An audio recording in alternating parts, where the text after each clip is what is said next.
Good morning, my name is Jeremy. I'm not a doctor, I'm not a health professional. I talk about anxiety disorder based on my cognitive behavior therapy certificate from CBT Australia and my psychology background. Okay? Pasensya na kayo kasi mula sa higaan, ako'y diretso pa uwi ng Manila. Kaya ganito yung tsura ko. Okay? Walang hilamos, toothbrush lang. Kasi sabi ko, uwi na ako, dun ako sa bahay, maliligo, etc. etc. So, ganyan yung tsura ko ngayon. I woke up like this, terrible. Anyways, sige. Kasi kahapon, di ba naputol tayo dun sa gusto kong i-share about panic attack. Diba? Kasi nga, yung isang follower ko, tumawag sa akin, buti na lang libre ako. At kasi yung follower ko na yan, may advance sa akin yan. Pero nagbuti, hindi ako ganun ka-busy kasi tinitingnan ko lang yung project ko. Kaya binigyan ko siya ng time. Okay? Usually, nakaschedule sa akin yung mga talk time kasi busy talaga ako. Tsaka madami. Okay? Marami akong ka-talk time din. Anyways, marami nangangailangan ng tulong. Okay?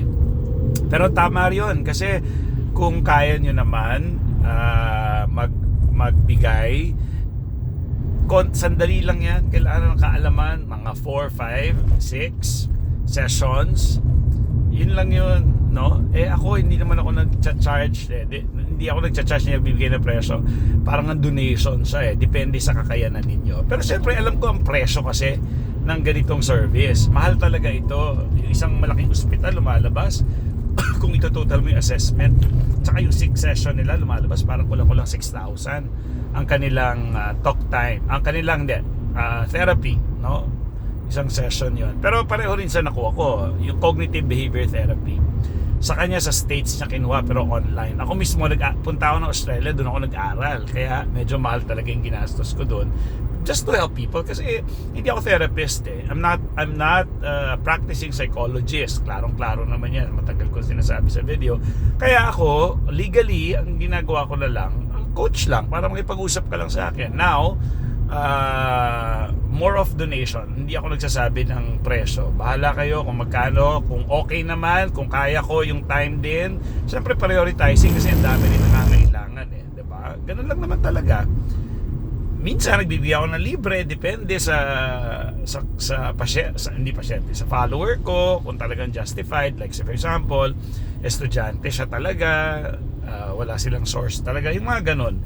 Pero tandaan niyo, milyon-milyon yung mga Pilipinong naghihirap. So kasi kung tutulungan mo lahat yon, paano ka? Di ba ang hirap kung magiging realistic? Kaya naman, ginagawa ko na yung video para kahit hindi nyo ako kausapin, nandyan na yung mga video para i-guide kayo. At ang video ay hindi kapalit ng doktor, hindi ito kapalit ng mga therapist. Ito ay gabay ninyo kung ano ang dapat ninyong gawin. Diba sinasabi ko lagi, kailangan pong may doktor para tama yung diagnosis ninyo. At yung kaalaman na maaaring makuha nyo sa video will lessen your misery, yung pagiging miserable ninyo. Kasi nagkakaroon kayo ng tamang kaalaman na hindi pala delikado yung nararamdaman ko. At least alam nyo yun, no, na scientific. Pangit talaga ng buko. So yun, no. Sige, may isa-share ako sa inyo about panic attack. Ituloy natin. Kasi nakalimutan ko yung last ko sinabi. Biglang nag-ingay na yung kapitbahay kaya hindi na ako makarecord. Anyways, yun nga, medyo mabalik tayo ng konti. Kapag nasa panic attack state na kayo or mode ng katawan, okay, mahirap nang kontrolin siya ng pag-iisip. Kasi, kumbaga, naka-activate na yung instinct ninyo na tumakbo sa danger or kumawala sa danger. Kasi ang problema nga, wala naman kayo sa real danger. Saan kayo tatakbo? Saan kayo pupunta? Kasi kung may sunog yan, yung adrenaline mo, yung nervyos mo, yung hirap mo sa paghinga, yung pagkabog ng dibdib mo, yung pamamanhid mo, paninigas ng muscle mo, hindi mo pansin yan sa oras ng totoong danger. Kasi ginagawa lang ng katawan yung dapat niyang gawin para iligtas ka. Okay? So ngayon, yung adrenaline mo na yun, hala, andyan na yung sunog, tatakbo na ako palabas. O, yun na yung gagawin mo. Ngayon, walang sunog. Sa utak mo lang nangyayari lahat ng kinakatakutan mo. Gaya nung follower ko, yung mata niya, sabi niya, yung peripheral daw, gumagalaw. Nag-interpret na siya na, ala, himatayin ako. Pero himatayin nga, actually, parang effect na lang yun ng fear niya. Kaya nga tanong ko sa kanya, ano ba kinakatakutan mo? Mabubulag ka ba? Dahil sa yung mata mo parang gumagalaw, ganyan. Sabi niya, ano nga ba sagot niya? Oo ba? Medyo nakalimutan ko na. Pero, teka lang. I'm not sure kung ano nga kasi tuloy-tuloy yung pag-uusap namin. Anyways, sabi ko kung mabubulag ka, hindi ganun ang mata. Hindi isang araw mabubulag ka unless may na aksidente, may pumasok talagang pwede ka mabulag, no? Pero usually, ang may mga sakit sa mga mata na nabubulag, matagal yun, gradual. Okay? Matagal hanggang sa mawala na yung paningin mo. Okay? Diba? Yung katarata. May film, parang may film na bumabara, para siyang may membrane, no? Na nagsasara sa mata mo. Pero hindi siya yung ngayon naramdaman mo, ngayon bulag ka, hindi ganun. Okay? So, it will take time, kaya dapat yung kaalaman na yan na nga, no? Pero unless kung aksidente talaga, may tumama sa mata mo, merong trauma, ika nga. Ang trauma, hindi lang yan sa experience. Tawag sa mga doktor yan kapag may impact na trauma yung katawan mo, yung mata mo, yun yung term ng trauma. Baka inisip nyo trauma na sinermonan kayo ng tatay nyo, sinampal kayo, hindi ganun lang ang trauma, okay? May impact na nangyari na bumaon, masakit, yun, trauma yun. Nagpasa, trauma yan. So ganun, so sabi ko, hindi ka mabubulag kung yun lang kinakatakutan mo. So ano ba? Baka himatayin daw siya. Sabi ko, din nga, pinaliwanag ko diba kahapon na maraming rason kung bakit hindi himatay ang tao. Sabi ko, hinimatay ka ba? O hindi. So sabi ko sa kanya, sige, yung nararamdaman, ayan na naman, gumaganon, ayan na naman, sabi niya ganon. O, sabihin kasi, pag na-experience mo kasi yan, hindi naman uhupa yan kahit nag-uusap tayo Tandaan mo, adrenaline yan lumabas yung chemical mo sa katawan, it will take you 15 to 20 minutes na nandun na yung adrenaline na gusto kanyang panervyusin, gusto kanyang paalisin. Okay? Sabi ko nga, kung may sunog, hindi nyo mararamdaman yun. Kaya nyo lang nararamdaman kasi walang sunog. Talagang nakafocus ka sa katawan mo. Ano itong nararamdaman ko? Ano itong nararamdaman? Pero kung sa real danger, hindi nyo nararamdaman yun. Okay? Hindi nyo mararamdaman. So, yun so anong gagawin? Sabi ko sa kanya kahapon, sige, kumuha ka ng tubig na may yelo, na planggana, ilublob mo yung mukha mo doon, magminga ka ng malalim, lublob. Okay, i-activate natin yung parasympathetic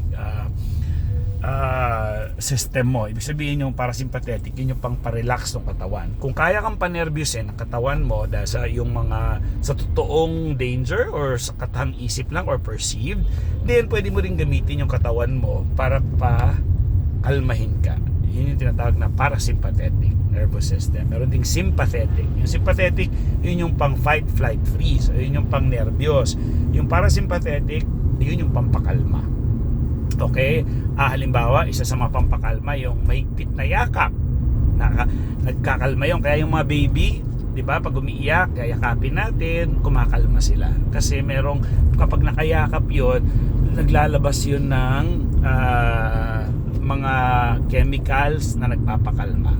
Chemicals yan kunyari kung gusto mong mga serotonin, yan, okay, dopamine, yan yung mga chemicals na masarap sa pakiramdam, masaya, warm, nakakaantok, okay, o yung antok ibang chemical naman yan. So ina-activate mo yan, pwede natin i-activate yun. So yun lang. Ngayon kung mga first timer mo gawin yun, dahil may adrenaline ka pa, matataranta ka. Pag nagkaroon ka ng awareness, okay, sasabihin mo, okay, gagawin ko to para kubalma ako. Then, makakatulong sa yun. Pero kunyari, mga tipong first time mo gagawin, parang hindi mo pa alam kung ano nangyayari sa'yo, ninervyusin ka pa niyan. Kaya dapat may awareness. Pero subukan yan. Ang kagandahan yun, kung hindi kayo nagpa-panic attack, gawin ninyo yun para alam niyo yung pakiramdam, para pa nag-panic attack kayo, at pag ginawa nyo, makukuha nyo yung benefits. Kasi pag ano kayo, gaya niya, sinabi ko sa kanya, subukan mo to, bago sa kanya yon, maaaring iniisip niya, ako, ano itong ginagawa ko, baka hindi niya rin ma-appreciate.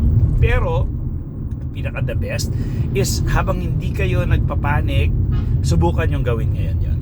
Maghilamos kayo ng malamig na tubig, tapos huminga kayo doon, buga, hold, buga ng konti, tapos malamig na malamig, mag-activate yun ng pampakalma. Okay? Gaya rin ng pagyakap. Okay din yung pagyakap, yumakap kayo. Okay? So yun. Marami pa actually paraan para pakalmahin. Yung maghaming ka, yung ganito dapat yung tunog, hindi kailangan nagva-vibrate talaga yung lalamunan mo, kasi may mga vagal nerve tayo na tinatawag dito sa parte ng katawan natin na kapag na te-trigger yon, nagre-release siya ng pampakalma. So yung mga sound ganun, kaya yung mga nagme-meditate, ganun yung tunog nila, nagpapakalma yon. Okay, so maraming paraan para ikalma yung sarili. Well, magandang topic. Aside from that, meron pa ako share sa inyo kung gaano ka-importante talaga. Again, it's all about your interpretation, ha? Kaya kukontrolin yung interpretasyon ninyo. Di ba sabi ko nga kahapon, bakit mo sinabing mabubulag ka? Anong basehan nun? Anong science nun? Parang wala. Okay? So, dahil hindi mo alam, sabi ko nga, natural sa tao na ipaliwanag niya sa sarili niya kung bakit nangyayari. Ang problema, paano mo papaliwanagan yung sarili mo? Hindi ka naman doktor. Saan mo kukunin yung impormasyon? Ang nangyayari tuloy niyan, yung impormasyon mo, gawa-gawa mo. At yung ginagawa ng sarili mong impormasyon, yun yung nagpapatakot sa'yo. Kasi iniisip mo, imposibleng hindi masama to kasi pangit tong pakiramdam ko eh. Yun yung nasa utak mo eh. Imposibleng hindi ako mamamatay dito, hindi ako himatayin, imposibleng hindi ako ma-stroke, imposibleng hindi ako ma-heart attack. Ang sama ng pakiramdam ko eh. Tandaan ninyo, hindi porket masama ang pakiramdam ay mamamatay tayo or may mangyayaring catastrophe or ano ba, sa Tagalog, may mangyaring masama sa atin. Hindi porket hindi maganda yung nararamdaman, tandaan nyo, yun yung i-take away nyo. Gusto ko yun yung sasabihin nyo ngayon. Ulitin nyo, sabayan nyo ako. Hindi porket hindi maganda ang nararamdaman, ibig sabihin mapapahamak ako. Okay? Alam nyo yan kasi ilang beses na nangyari sa inyo yan, paulit-ulit. Nagpanic attack na kayo ng ilang beses at kung ano-ano mga pinagagawa ninyo. Kayo ba ay nabulag? Kayo ba ay na-stroke? Kayo ba ay na-heart attack? Kailangan ba kayo i-transplant? Walang ganong nangyari. Nabulag ba kayo? Wala namang ganong nangyari.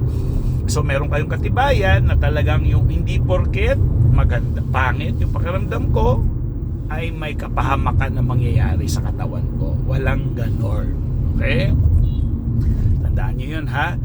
So, okay na tayo doon. Isa pa, hindi kahapon, meron akong kaibigan, tumawag siya sa akin, grabe panic niya. Wala siyang panic attack, wala siyang mental health disorder, pero may problema siya sa kanyang anak. Okay. So, hindi maganda yung nangyari dun sa anak niya kasi parang may sakitan na nangyari. So, ito siya, tataranta siya. No? Tama naman yung ginawa niya. Sabi niya magpapa-psychology kami. Pupunta kami sa CEFAM, sa Ateneo para mag-seek ng tulong, ng counseling, ganyan. Na yung anak, pati siya, yung gano'n. Sabi ko, tama yun. Hindi, best friend, ganyan sabi niya sa akin, best friend tawagan namin. Best friend kasi ganito, baka magpakamatay yung anak, ganyan. Sabi ko, una, tinanong ko, nasa danger ka ba? Nasa danger ba sila ngayon? Sa tingin ba pwede mo? Wala. Okay, wala. Wala mo na tayo problema. Hindi kasi best friend, kasi bukas ganito mangyayari. Sabi ko, bakit? Paano sigurado na ganito yung mangyayari bukas? Alam ko best friend. Sabi ko, yan ang problema natin. Hindi, so ibig sabihin, meron siyang kapangyarihan para malaman kung ano yung mangyayari bukas. At ina-assume niya, ngayon pa lang, tensyonado na siya. Yun ang problema natin. Okay? Kaya sabi ko, isa pa, sabi ko, ano yung, yan, gaya niya, sinasabi mo sa akin, word ba ng anak mo yan o word mo? Kasi, kunyari, hindi, ang feeling kasi, niloko siya. Sabi ko, parang saan nakikita ko nung sinabi niya, parang wala namang nangyayaring panloloko. Depende yung kung paano mo interpret at lalagyan ng meaning. May mga ibang tao, halimbawa, sa kanila, nag-high lang halimbawa. Kanyari, sample lang to, hindi yun yung sitwasyon. Halimbawa, nasa restaurant ako, may ngumiti sa akin, nag-high ako. Ngayon, nakita ng girlfriend ko. Sa kanya, parang mamamatay na siya. Grabe na yung selos niya. Sa akin, wala yun. Bro Moon, mali ko ba, hindi ko kilala yan. Nag-high lang, nag-high.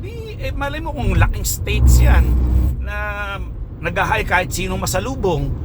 Tapos ngayon, yung interpretasyon niya na yun, ganito na, nagselos na, bla bla bla, kung ano-ano mga pinagagawa, naging miserable hanggang pati kami, naapektuhan na. Sample lang to ang sinasabi ko na pati yung relationship namin na dapat masaya kami buong araw, hindi, dahil sa sarili niyang interpretasyon, nagkanda siraan na.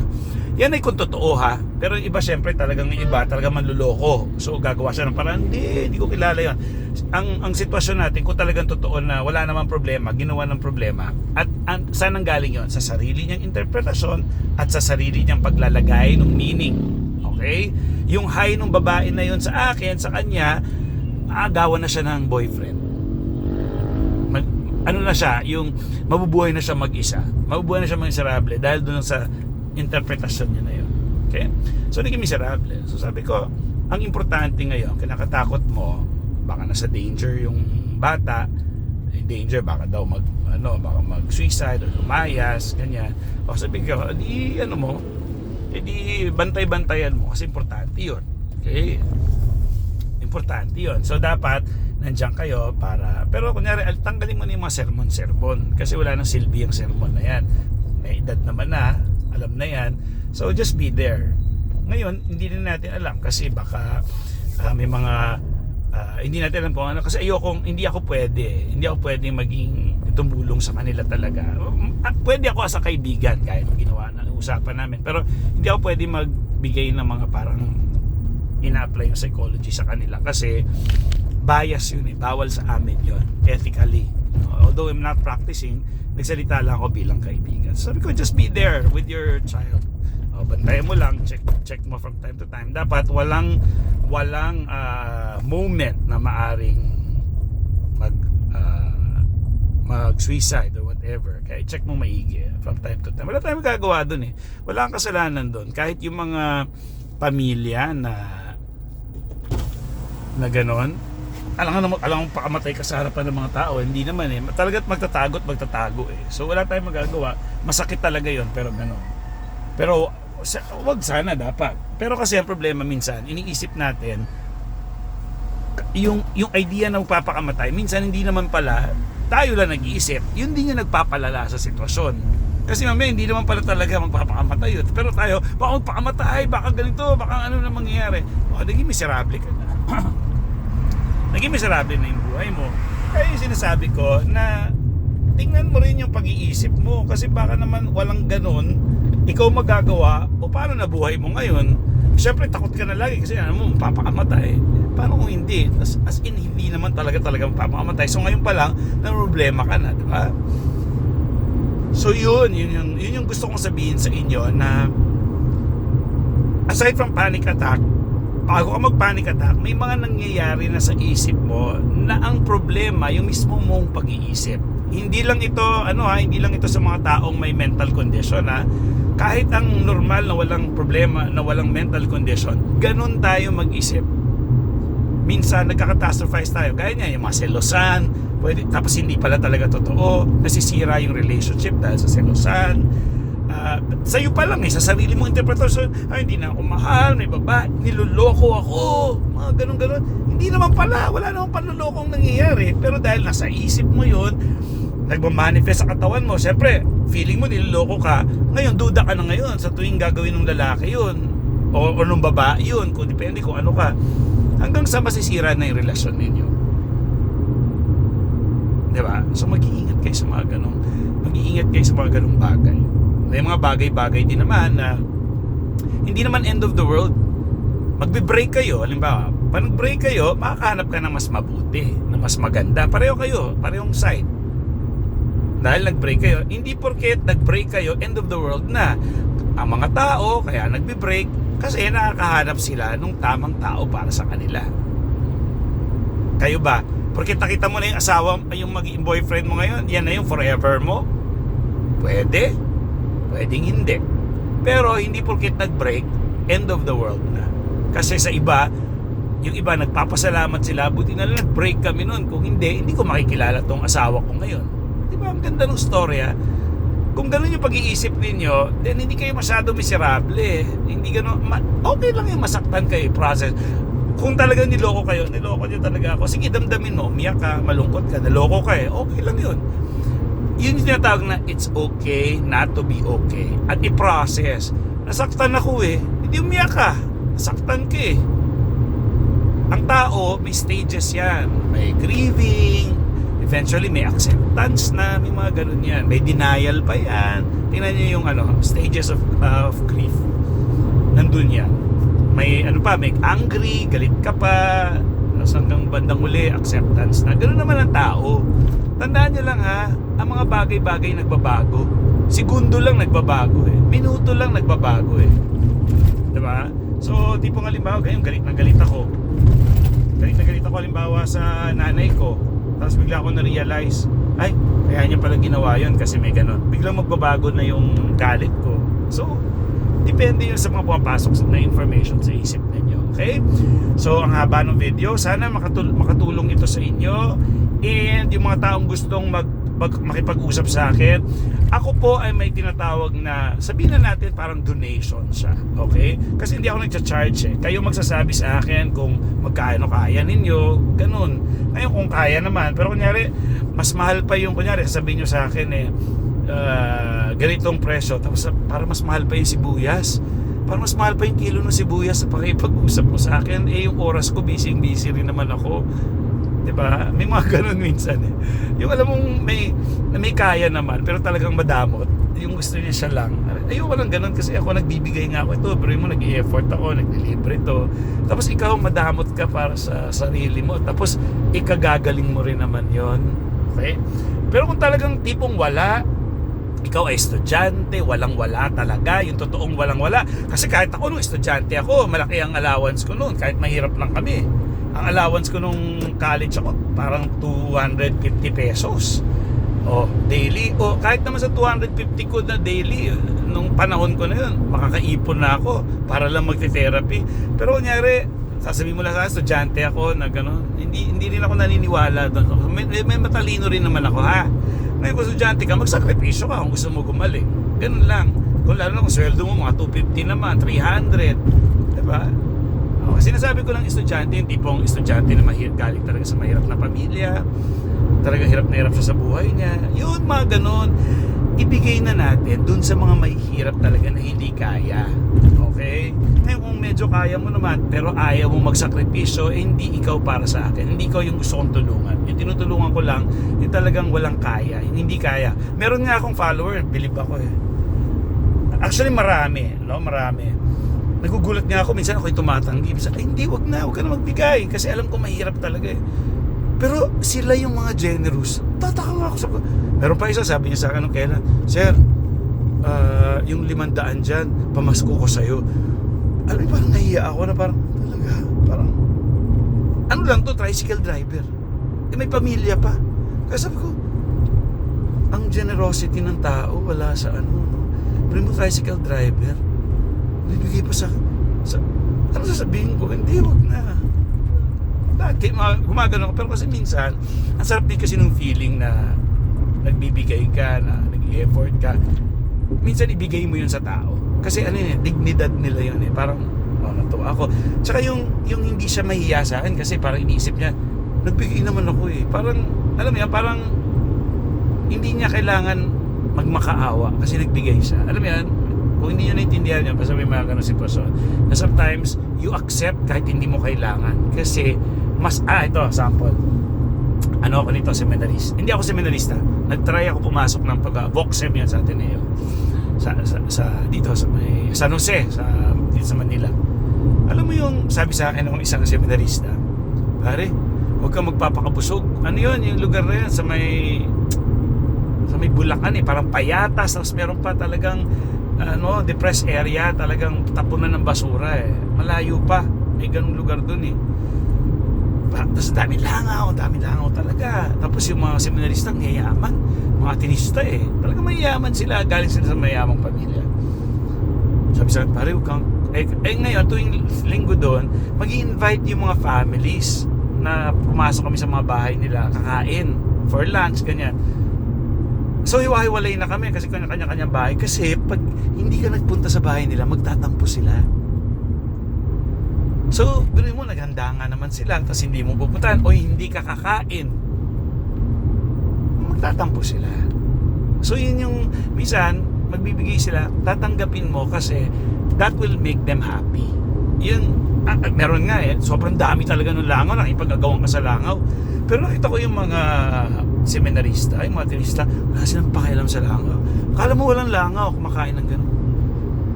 Yung mga tipong spaghetti, puro ketchup, mga ganyan. Okay? Walang arte, hindi ka pwede umarte, walang ganun. Kaya natutuwa ako sa kanila na, sabi ko, ito siguro talaga yung langit. Ito yung langit, walang judgment, puro pagmamahalan lang. Yung mga tao, maarte na, walang wala. Kaya happy. Tapos yung kamay ko, never nawalan ng kamay ng bata. Simula nung dumating ako doon, kami, tawag nila sa amin, Father. Bata pa kami doon. Tapos yung kamay ko hindi nawawalan.